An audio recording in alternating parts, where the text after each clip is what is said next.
Irrigation, water is necessary for the growth and development of plants.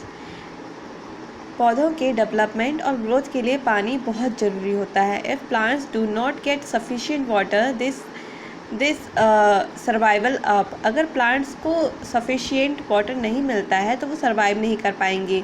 Watering of crop plant is called irrigation. जो crop plant को हम water देते हैं उस process को हम बोलते हैं इरिगेशन।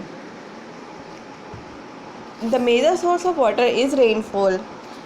जो मेजर सोर्स होता है पानी का, वाटर का, वो रेनफॉल मतलब कि बारिश होता है। However, amount of rain varies and does not always supply the right amount of water at the right time. लेकिन जो रेन होता है उसका अमाउंट जो है वो वेरीज़ करता है डिफरेंट, इसलिए वो सभी जगहों पर राइट अमाउंट मतलब सही अमाउंट में पानी नहीं प्रोवाइड कर पाता है। इसीलिए जो फार्मर्स होते हैं उनके पास अल्टरनेटिव पानी का सोर्स होना चाहिए अपने फील्ड को पानी देने के लिए, like tubewells, river, lake and ponds which deliver water through canals, जो कि कैनाल्स के द्वारा वाटर प्रोवाइड करते हैं क्रॉप्स को।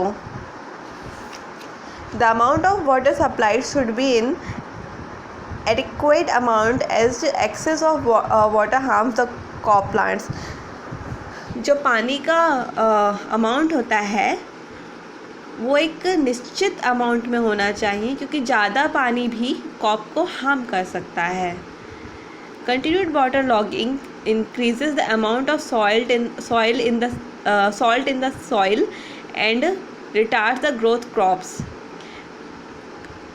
अगर पानी लगातार सॉइल को मिलता रहेगा तो उससे जो सॉल्ट की मात्रा है सॉइल में वो बढ़ जाएगी, जो कि क्रॉप्स के ग्रोथ पे बहुत ही ज़्यादा असर करेगी।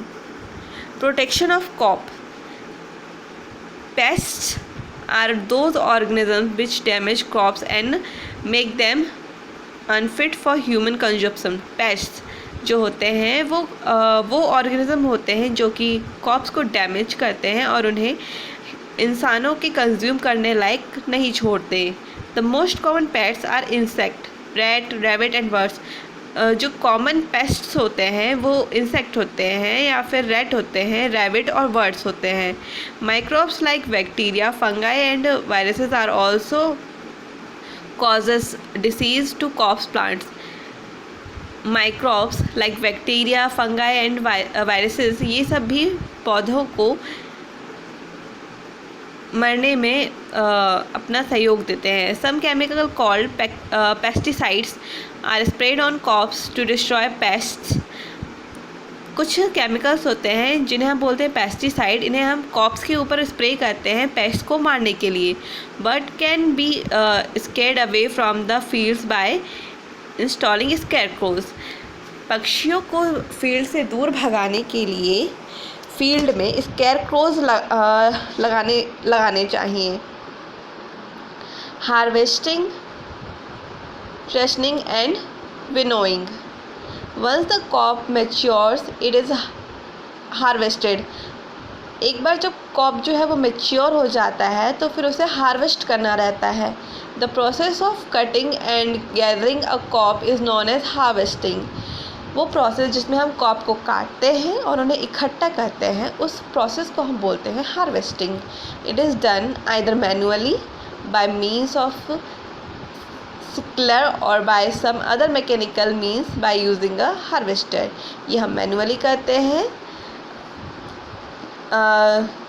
Bye the means of sickle या फिर कुछ अदर मैकेनिकल मीन्स के द्वारा यूज़ करके हम हार्वेस्ट करते हैं।